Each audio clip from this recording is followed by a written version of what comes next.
Ryan Reynolds' middle name is Rodney? Spoiler alert if you haven't seen Welcome to Wrexham Season 2, Episodes 4 and 5. Shaun Harvey finally goes on vacation, and on his first day of holiday, surprise, Rob McElhenney shows up in Wrexham unannounced. Rob's creating a blimp for Rodney Reynolds' birthday celebration. Last year, Ryan dedicated a urinal to Rob, so Rob's trying to get some revenge. Humphrey panics because he doesn't know what to do without Shaun and calls him up on his first day of vacation. Shaun's wife Nicola has been talking about how Shaun has no work-life balance, so she's not exactly thrilled by these blimp developments.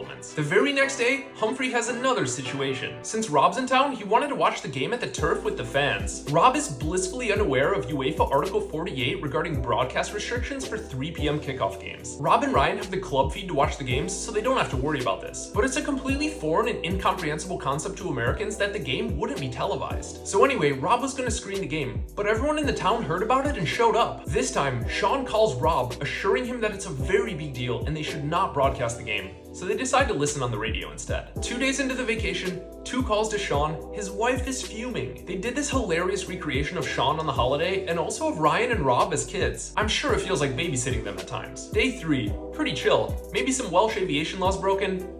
Day 4, Paul Mullen writes F the Tories on his boots, causing the club to take action. Instead of Humphrey calling Shaun, this time Shaun calls Humphrey. Paul Mullen took the photo at the racecourse ground so it almost looks like a club-endorsed message. Mullen deletes the photo at the stadium and reposts a photo of his boots with a plain background. Shaun's putting out the fire. Next thing you know, Ryan likes the photo on Instagram. The situation continues bubbling. Shaun's threatening to come home on Monday. He only left on Friday. His wife talks about how all he does is work, and then work some more, but even she couldn't have expected it to be this bad. Humphrey compares Shaun to the Hand of the King in Game of Thrones because of his responsibilities and because he looks like Varys. Humphrey then claims he's the one who saved Shaun's holiday with his political acumen. To get the king to do something, you need to go through the queen. So by texting Ryan, the queen, he can get Rob, the king, to call up Shaun and demand he finishes his vacation. Humphrey's taking the credit for this brilliance, but he's very happy to go back to being Shaun's sidekick. Closing scenes, Wrexham are down 1-0 to Halifax Town. Rob makes a prediction that Wrexham will score 3 goals. Sure enough, Wrexham storm back with 3 goals and win the match. Happy ending. Episode 5, First Losers. More history about the local economy as Ryan Reynolds narrates the history of Wrexham Lager. The brewery was founded by German immigrants and gained international prestige. In 1911, it was chosen to be the beer of choice on the Titanic.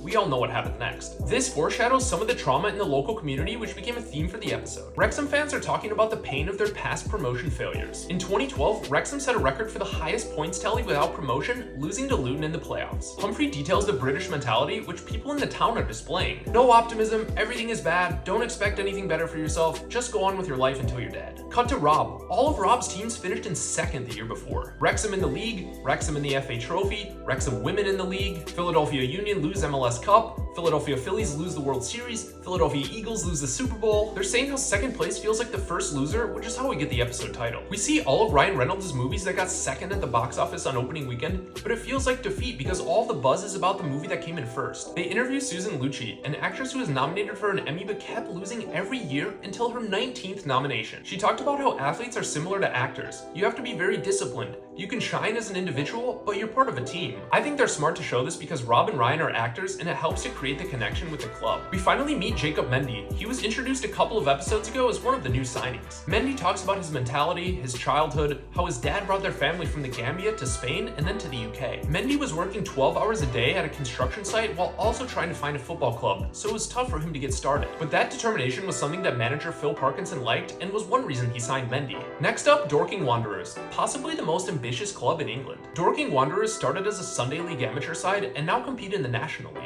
Over 23 years, they won 12 promotions, an English league record, but they aren't stopping there. I think there are people out there who dream of buying a football club, being the owner, being the manager, maybe even playing for the team. Well, Dorking Wanderers owner, chairman, and manager Mark White is doing just that. He founded the club and played for a few years, and 23 years later, it seems like he's living the dream. Dorking has this big culture of winning and positivity, and the belief that they can climb the league ladder. In contrast, Wrexham fans can be very pessimistic, scarred by the past, which is a great parallel. Dorking were able to beat Notts County, something Wrexham couldn't do so far this season. After a scoreless draw against Wealdstone, Wrexham are still second in the league behind Notts County. The footballing storyline didn't evolve too much in these 2 episodes, but it was a good perspective. We learn more about the locals and about some of the competition with Dorking Wanderers. We also learn more about what happens behind the scenes at the club, especially when Shaun isn't around and Humphrey has to babysit. What did you think of these 2 episodes? Let me know down below in the comments.